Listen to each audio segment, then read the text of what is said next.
Facilities അല്ല കിട്ടിയിരിക്കുന്നത്. തീർത്ഥാടന കാലമൊക്കെ ആയണക്ക് ബസ്സൊന്നും കിട്ടിയിട്ടില്ല. KSRTC ബസ്സാണ്. സർക്കാരിനും കൂടെ മുതൽക്കൂട്ടായിക്കോട്ടെ എന്ന് വിചാരിച്ചു. ഞങ്ങൾ കൊട്ടാരക്കര ഗണപതി ക്ഷേത്രത്തിലെത്തി. എല്ലാവരും വണ്ടിയിലോട്ട് കയറാൻ പോവുകയാണ്. 8:50 ആയപ്പോൾ ശിവഗിരിയിലെത്തി. ഇവിടെ എല്ലാം ഇനി സമാധാനമായിട്ട് കണ്ട് തൊഴുത് പ്രാർത്ഥിച്ച് കഴിച്ചിട്ടേ ഞങ്ങൾ ഇവിടുന്ന് ഇറങ്ങത്തുള്ളൂ. ആദ്യമായിട്ടാണ് ഞാൻ തീർത്ഥയാത്ര പോകുന്നത്. പക്ഷേ എല്ലാം കൊണ്ട് ഭംഗിയാണ്. KSRTCയുടെ ബഡ്ജറ്റ് ടൂറിസത്തിന് വകയായിട്ടാണ് ഈ ഇത് സംഘടിപ്പിച്ചിരിക്കുന്നത്. കൂടുതൽ ഉന്മേഷവും KSRTCയുള്ള യാത്ര നിങ്ങൾക്ക് ആനന്ദകരമായി തീരട്ടെ എന്ന് ആശംസിക്കുന്നു. കൊട്ടാരക്കര KSRTCയുടെ എല്ലാ അഭിനന്ദനങ്ങളും അറിയിച്ചോളൂ. ഞങ്ങൾ KSRTCയുടെ ബഡ്ജറ്റ് ടൂറിസം എന്ന ഒരു പദ്ധതിയുടെ ഭാഗമായിട്ടാണ് സാധാരണ നിരക്കിൽ, അതായത് കുറഞ്ഞ ചെലവിൽ സാധാരണക്കാരായ ആൾക്കാരെ നമ്മുടെ കേരളത്തിൻ്റെ ഭംഗി അവർക്ക് ആസ്വദിക്കാനും അവർക്ക് സന്തോഷം ഉണ്ടാക്കുവാനുള്ള ഒരു പദ്ധതിയാണ് ബഡ്ജറ്റ് ടൂറിസം. അത് ശ്രീനാരായണ പ്രസ്ഥാനം ഇതുവരെ ഞങ്ങൾക്ക് ഇതിനെ സംബന്ധിച്ചൊരു ഓട്ടം ഒന്നും ചെയ്തിട്ടില്ല. കാരണം ഞങ്ങൾ തുടങ്ങിയിട്ട് അധിക കാലമായിട്ടില്ല. ഇന്ന് ശ്രീനാരായണ പ്രസ്ഥാനത്തിൻ്റെ ഒരു ഓട്ടം നമുക്ക് കിട്ടി. ഞങ്ങൾ അത് അവരെയും കൊണ്ട് ക്ഷേത്ര ദർശനങ്ങൾ നടത്തി വൈകിട്ട് തിരിച്ചു കൊണ്ടുവിടുക. അപ്പോൾ പകല് 2-3 സ്ഥലങ്ങൾ, മുക്കാട്, ശിവഗിരി, അരുവിക്കര, പിന്നെ ചെമ്പഴന്തി, ആറ്റുകാല്, ഈ സ്ഥലങ്ങളൊക്കെയാണ് സന്ദർശിക്കുന്നത്. അപ്പോൾ കൊച്ചു കുഞ്ഞുങ്ങൾ തൊട്ട് പ്രായമായവർ വരെ ഇതിനകത്തുണ്ട്. എല്ലാവരും ഒരു ഉത്സവത്തിൻ്റെ മൂഡിലാണ്. അത് മാക്സിമം എൻജോയ് ചെയ്യുക. ഭക്തിസാന്ദ്രമായ അന്തരീക്ഷത്തിൽ അവരുടെ ഇന്നത്തെ ഒരു ദിവസം സന്തോഷപ്രദമാക്കി അവരെ വീട്ടിലെത്തിക്കുക എന്നുള്ളതാണ് ഞങ്ങളുടെ ദൗത്യം. വർക്കല ജനാർദ്ദന സ്വാമി ക്ഷേത്രമാണ്. ദക്ഷിണകാശി എന്നുള്ള നമ്മൾ നാമൊക്കെ ചെല്ലണം, ദക്ഷിണകാശിയിൽ. ആ ക്ഷേത്രത്തിൽ ഞങ്ങളിപ്പോൾ 11:15 തൊഴുത് ഞങ്ങൾ ശിവഗിരിയിൽ നിന്ന് ഇറങ്ങി. ഇവിടെ വന്ന് തൊഴുത് ഇറങ്ങി. കുറച്ച് പേരോട് ഇറങ്ങാനുണ്ട്. ഞങ്ങൾ വെയിറ്റിങ്ങിലാണ്. ഉടനെ ശിവപ്രതിഷ്ഠ നടത്തിയ അരൂപ്പുറത്താണ് നിൽക്കുന്നത്. നമ്മളെ ഇവിടുന്ന് തിരിക്കാൻ പോവുക. വേണ്ട, എനിക്ക് വേണ്ട. ഫ്രീ ആണെങ്കിൽ ഞാൻ എടുക്കും. അടിച്ചാൽ തന്നാൽ മതി. എനിക്ക് വേണ്ട. അവരെടുത്ത ടിക്കറ്റാണ് നിങ്ങൾക്ക് പൈസ വേണ്ടെന്നാ? ഇതിൽ പൈസ കാണോ? പൈസ കാണോ? വേണ്ട. ഈ ടിക്കറ്റ് എനിക്ക് പൈസ അടിച്ചിരിക്കുന്നത്.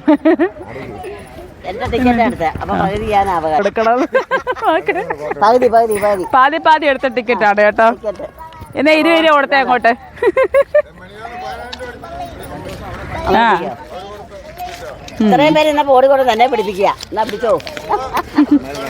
അവരാകുമ്പോ വലുതായിട്ട് ഓടുന്നില്ല.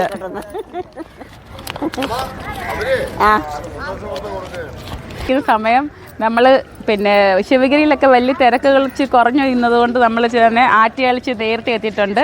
4:40 ആയതേ ഉള്ളൂ. ഞങ്ങളിനി ഇവിടെ സ്വതന്ത്രമായിട്ട് തൊഴുത് എല്ലാ കാര്യങ്ങളും ചെയ്തു വരുന്നതായിരിക്കും. 3682 നമ്പർ നെല്ലിമുകൾ ശാഖയിലെ ഈ കൊല്ലത്തെ 2024 ശിവഗിരി തീർത്ഥാടനത്തിൻ്റെ ആദ്യ ട്രിപ്പാണ് വന്നേക്കുന്നത്. ഇനി 15-ാം തീയതി, അതായത് ഇന്ന് നമ്മളിന്ന് ചെമ്പഴന്തിയിലെത്തി നമ്മുടെ ട്രിപ്പ് തിരിച്ചിനി നമ്മുടെ ശാഖയിൽ എത്തിച്ചേരും. അത് കഴിഞ്ഞ് 29-ാം തീയതി അടുത്ത ട്രിപ്പുണ്ട്. നമുക്കതിന് കാണാം.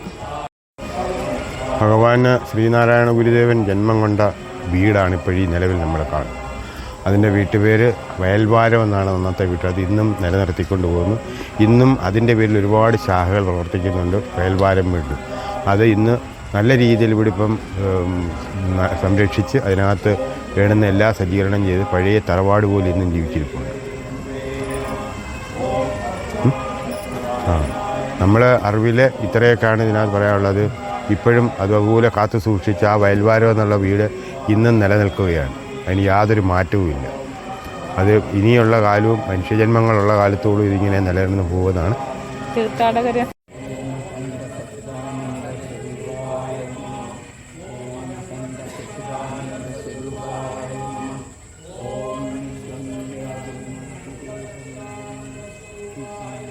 തോറും ഏറി വന്നുകൊണ്ടിരിക്കുക. നാനാജാതി മതസ്ഥരാണ് ഇവിടെ. അല്ലാണ്ട് ഒരാൾ മാത്രമല്ല, ഈ മൊത്തത്തിലുള്ള ജനങ്ങളിവിടെ ഇത് കാണാൻ വേണ്ടി വരുന്നുണ്ട്, ആരാധിക്കാനും വരുന്നുണ്ട്. എല്ലാവരും തീർത്ഥാടന യാത്രയിൽ നടന്ന് കയറിയും കഴിച്ചും രണ്ടും എല്ലാം കുഴഞ്ഞിരിക്കുകയാണ്. നമ്മള് പുതിയ യാത്ര എങ്ങനെ ഉണ്ടായിരുന്നു? നമ്മൾ ഇടിച്ചു കൂട്ടി പാട്ടൊക്കെ ഇട്ടായിരുന്നു കഴിഞ്ഞ വർഷം പോയത്. ഇപ്രാവശ്യം നമ്മളെ സെക്രട്ടറി ഒന്ന് ചെറുതായിട്ട് പറ്റിച്ച് ശിവഗിരിയിൽ എത്തുന്നിടം വരെ നമുക്ക് ചെറിയ വിഷമം ഉണ്ടായിരുന്നു ബസ്സിന്റെ കാര്യത്തിലല്ലയോ. പിന്നെ ശിവഗിരിയിലൊക്കെ എത്തിക്കഴിഞ്ഞപ്പോൾ നമുക്കത് എല്ലാവരും അംഗീകരിച്ച് എല്ലാവർക്കും ഇത് മതി എന്നുള്ള ഇതായി. എങ്ങനെ പറഞ്ഞു തീർത്ഥാടന യാത്രയെ കുറിച്ചുള്ള അഭിപ്രായം? നല്ല അഭിപ്രായം. നല്ല അഭിപ്രായം. രാധയമ്മ അഭിപ്രായം പറയടാ. നല്ല യാത്രയായിരുന്നു.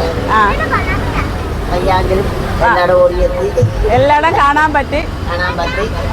സമാധാനമായിട്ട് നമ്മൾ തൊഴുതു. അഭിപ്രായം തീർത്ഥാടനത്തിന് നമ്മൾ തിരക്കുള്ള സമയത്ത് പോകുന്നതിനേക്കാൾ വൃത്തിയായിട്ട് എല്ലായിടത്തും കയറി തൊഴാനും എല്ലാം നല്ല സൗകര്യം ഉണ്ടായിരുന്നു. ഇതൊരു നല്ല തീർത്ഥാടനമായിരുന്നു. ചേച്ചി പറയണ്ട, ചേച്ചിക്കുന്നാണോ? തുളസിയമ്മയ്ക്ക് രണ്ട് പറയാനുണ്ട്. പറ, എങ്ങനെ ഉണ്ടായിരുന്നു തീർത്ഥാടന യാത്രയായി? നല്ല യാത്രയായിരുന്നു. സന്തോഷം, എല്ലാവർക്കും നല്ല സന്തോഷമായിരുന്നു. തിരക്കിനിടയിൽ പോകുന്നതിനെക്കാട്ടും നമുക്ക് നല്ലോണം നല്ലതാണായി. എന്താ അമ്മയുടെ അഭിപ്രായം പറഞ്ഞേ? സുഖമായിട്ടുള്ള യാത്രയായിരുന്നു.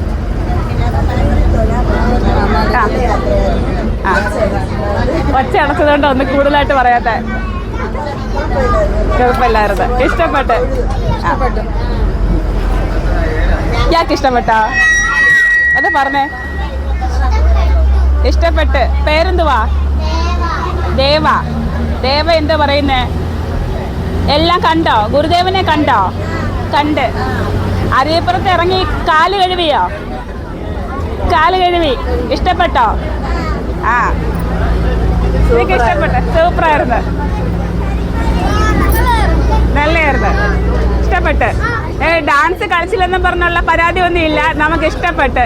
ഒരു ഉച്ച വരെയൊക്കെ ചെറിയ വിഷമം ഉണ്ടായിരുന്നു, ഒരു പാട്ടൊക്കെ വേണം എന്നൊക്കെ ഉള്ളതിൽ. പാട്ടിലെന്നുള്ള പരാതിയായിരുന്നു. പക്ഷെ ഉച്ചയൊക്കെ ആയപ്പോഴത്തേക്ക് ഞങ്ങൾ അതുമായിട്ടൊക്കെ അങ്ങ് പൊരുത്തപ്പെട്ട് എല്ലാവർക്കും ഒരു സന്തോഷമായിട്ട് ഇപ്പോൾ ഇരിക്കുക. ആർക്കും ഒരു വിഷമമോ ക്ഷീണമോ ഒന്നും കാണുന്നില്ല. നീ പറയടാ. അടിപൊളിയായിരുന്നു കേട്ടോ. യൂത്തന്മാരാണ് അഭിപ്രായം പറഞ്ഞേക്കുന്നത്. നല്ല യാത്രയാണ്. ലതയമ്മയുടെ അഭിപ്രായം പറഞ്ഞേ. എല്ലായിടത്തും കയറി തൊഴാൻ പറ്റി. ഇടി കൊണ്ടില്ല. മോൻ ഇഷ്ടപ്പെട്ടോടാ? ഇഷ്ടപ്പെട്ടോ? ഉറക്കെ പറ.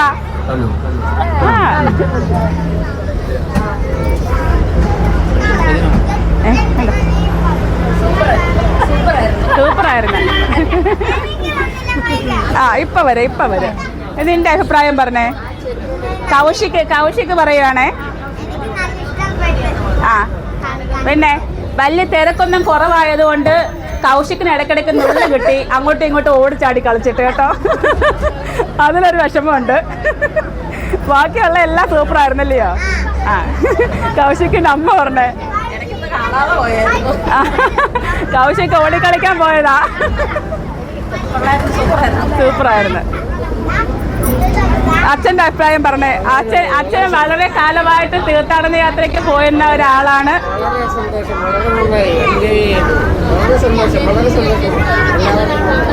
നല്ല ഈ അച്ഛനും അമ്മയും നല്ല പ്രായമുള്ള, നടക്കാനൊക്കെ നല്ല ബുദ്ധിമുട്ടുള്ള, എന്നിട്ട് നമ്മൾ എല്ലാ സ്ഥലങ്ങളിലും കയറി ഇറങ്ങി നടന്ന് കണ്ട് സന്തോഷമായിട്ട് കണ്ട് യാതൊരു ക്ഷീണവും കൂടാതാണ് ഇരിക്കുന്നത്.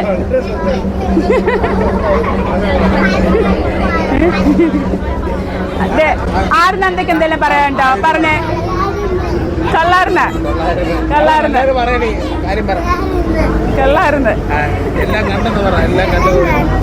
എല്ലാം കണ്ട് എല്ലാരും എൻജോയ് ചെയ്ത് വന്നിട്ടുണ്ട്.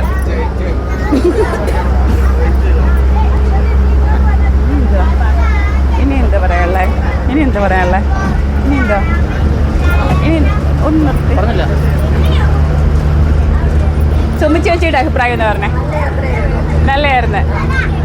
നമുക്ക് ചെറിയ കുട്ടികളെയും കൊണ്ടൊക്കെ പോയിട്ട് ബുദ്ധിമുട്ടൊന്നും ഉണ്ടായോ? എന്തെങ്കിലും ബുദ്ധിമുട്ടുണ്ടായോ? നല്ല യാത്രയായിരുന്നു. കൂടെ കൂടെ ആരുഷ് ആ കൂടെ കൂടെ ഇറങ്ങി ഓണം കാണത്തില്ല. അമ്മ അഭിപ്രായം എന്ന് പറഞ്ഞേ. എല്ലാം കാണാൻ പറ്റിയോ? എല്ലാം കാണാൻ പറ്റി. നല്ലതായിരുന്നു. സന്തോഷമായിട്ടിരിക്കുക.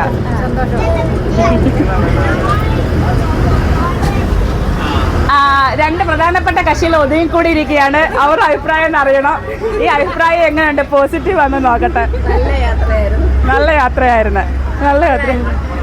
ആദ്യം വരുന്നില്ലെന്നൊക്കെ പറഞ്ഞ് നമ്മള് പിന്നെ തമിഴ്നാടിന്റെ എഴുതി കാണിക്കുന്ന KSRTC ബസ് ഉണ്ടല്ലോ, എന്ത് പറയുന്നത് അതിന് AC ഡീലക്സ് എന്നൊക്കെ പറഞ്ഞ് പൊക്കിക്കൊണ്ട് വന്ന ആളുകളാണ് ഇരിക്കുന്നത്. സാധാരണഗതിയിൽ അവരൊക്കെ വാടി ഇപ്പൊ നമ്മളെ ചീത്ത വിളിക്കേണ്ട അവസ്ഥയാ. പക്ഷെ വളരെ എനർജി ആയിട്ടാണ് ഇരിക്കുന്നത്.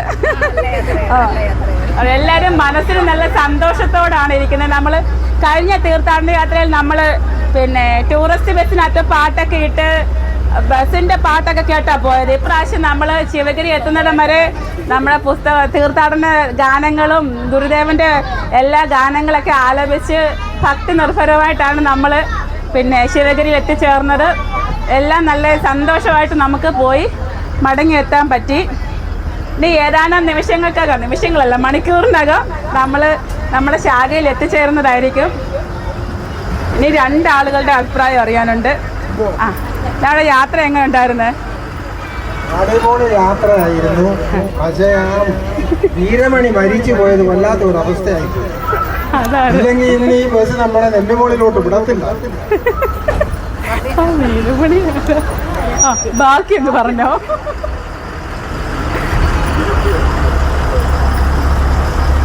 ഞാൻ പറഞ്ഞോ എല്ലാം ഓണ